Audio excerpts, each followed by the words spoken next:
The retail investors have kind of been absent. Wall Street hasn't been investing. Right? There's been net outflows this year for the gold ETFs and the gold mining ETFs. But a lot of people are buying Bitcoin or they're buying nothing, right? And so I think that the price is going to go up. Politicians break a lot of promises after they get elected, and I think he probably made a lot of promises to the crypto community that I think he's going to break. The clock is ticking, and the storm is building. Schiff reveals why rising deficits and soaring interest rates could force the Federal Reserve back to quantitative easing, a move that might reignite inflation like never before. But that's just the beginning. Could 2025 mark the return of runaway inflation? Will Trump follow through on his bold crypto promises? And is silver the hidden gem the markets have been ignoring? Finally, the ultimate face-off: Bitcoin versus gold. If they share so much in common, why does Peter still back gold as the true safe haven? This is more than just a video. It's your wake-up call to what's coming next. Unfortunately, things are going to get worse under Trump. They would have continued to get worse under Harris. But I knew that because things were a lot worse than the mainstream media, Wall Street, the Harris administration or Biden administration was claiming, I knew that wasn't true, and that the voters understood that. They're struggling to get by. The cost of living has gone up dramatically. People are working 2 or 3 jobs just to pay the bills. They're drowning in debt, and they're looking for some relief. Unfortunately, they're not going to get it. It's just going to get worse. Well, what's been going on is that governments have been sustaining a bubble economy, and it spans many presidencies. It really took hold with Bush and the way they reacted to the bursting of the dot-com bubble in 2001, and Alan Greenspan, who was the Fed chair at the time, and his monetary policy.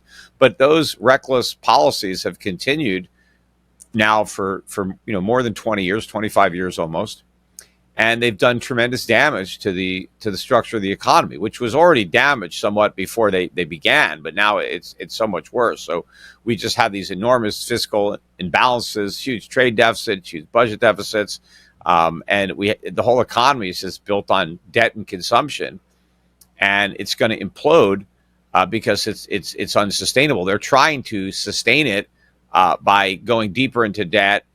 But at some point, there's a limit, and the creditors won't lend anymore. International partners won't hold dollars anymore, and the whole thing collapses. Well, I think the reason that silver hasn't done as well as gold is the primary buyers have been central banks, and they don't buy silver. They buy gold. The retail investors have kind of been absent. Wall Street hasn't been investing. Right? There's been net outflows this year for the gold ETFs and the gold mining ETFs. But a lot of people are buying Bitcoin or they're buying nothing, right? And so I think that when retail investors realize what's going on and realize how much of a move they've already missed out on when it comes to gold, I think they're going to buy silver. Silver is called the poor man's gold. And so when you get the individual investors that come back to the market, they're going to go to silver, I think, more than gold, and the price is going to outperform. But it's not an investment in the sense that it throws off any return. So you'd say it's more of a speculation that the price is going to go up. But I think the price is too low, because I think there's a general misconception out there about inflation and its outlook. People think, inflation is going to stay low. The Fed is saying it's going to be 2%. It's not even going to be anywhere close to 2%. It'll be multiples of that. And so people need to get out of dollars and actually other fiat currencies too. You're going to be seeing weakness in the euro and the pound. I mean, yen. All these governments are inflating their money supply, and so their currencies are going to buy less of everything, particularly gold and silver. So people should buy those. Don't get distracted by the sideshow in Bitcoin. I know a lot of people in the Bitcoin community are trying to fool people into buying Bitcoin under the pretense that it's some digital version of gold that's better than gold. But that's just a bunch of hype. Yes, it's gone up a lot because people have bought into this nonsense. That's the dynamic of any kind of pyramid scheme, which is really what it is. The people that own Bitcoin, they make money because other people buy it. Not really. I mean, Trump is a politician, even though he's new to the game. Although he's been running for president now, for the last 8 years, 9 years, and he's won 2 out of 3 races, maybe 3 for 3 if you figure they cheated the second time, maybe four if you figure he beat Biden. And he beat Biden so bad that he dropped out, and then he beat Harris, so he beat them both. But there are a lot of people that own crypto. I mean, as a percentage of the overall population, it's still a minority, but it's a significant, motivated minority. They really want Bitcoin to go up because they own it and they need it to go up.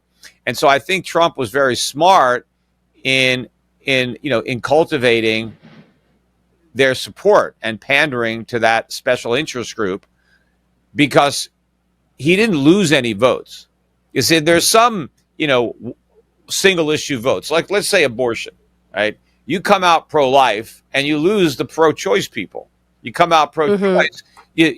For people who are single issue voters, that's your only issue. You're going to alienate somebody when you get somebody. But for the Bitcoin community, the most important pocketbook issue to them was Bitcoin. What are you going to do to make the price of my Bitcoin go up? So Trump said, okay, I can be the Bitcoin president, and for all the crypto people, I'm going to get their votes, but I'm not going to lose the votes of the non-crypto people. They don't even care, right? It's not divisive. It was a no-lose deal for Trump, because if you want to know what Trump actually thinks, look at what he said about it when he was president the first time. He said it was a scam. It had no value. He said, the same things that I say. And, now he tried to claim, well, I'm educated. He's not educated. He flip-flopped only to get votes. That's what politicians do. They say what they need to say. And not only did he get votes, he got a lot of money. Some of the biggest campaign donations to Trump came from the crypto community. Now, I know a lot of those donors are going to want something for their money, but Trump's under no obligation and he can't run for re-election. And so, politicians break a lot of promises after they get elected. And I think, he probably made a lot of promises to the crypto community that I think he's going to break, because he's got to have to break a lot of his promises. He's going to have to break most of them. Well, I mean, the problems just continue. There's not that many people that really understand. Look, the electorate voted for Trump because he promised tax cuts to everybody, right? No tax on tips. All the waiters and bartenders, Trump's my guy. No tax on overtime. A lot of people work overtime. A lot more people are going to want to work overtime when there's no tax on it. No tax on Social Security benefits. Well, shoot, a lot of people are getting Social Security, right? Then he talked about no tax on policemen, no tax on firemen. Oh, you got my vote, right? Everybody's expecting, tax cuts. But the problem is the government is broke. Taxes have to go up. Now, the only taxes Trump is willing to raise are tariffs, but he's pretending that the Chinese pay those. The teachers, the firefighters, the policemen, the waiters and bartenders, they're going to pay the tariffs, right? So that will offset, some of the tax cuts that they get. But at the end of the day, if we don't have massive cuts to government spending, which Trump has pretty much taken off the table, everybody has to pay higher taxes, whether it's directly or through higher inflation. Well, it's hard to be that precise because we're only a few months away. But I think the deficits are going to keep getting bigger. Long-term interest rates are going to keep rising. And my big call has been that the Fed is going to be boxed into a corner where it ends up going back to quantitative easing. And, that's just going to be the match that lights the tinderbox, for the next big spike in CPI measured inflation. So right now, everybody's talking about low inflation and inflation's back to 2%. I think the story of 2025 will be the resurgence of inflation. Peter's insights today shed light on the critical choices and challenges shaping our economic future. But the story doesn't end here.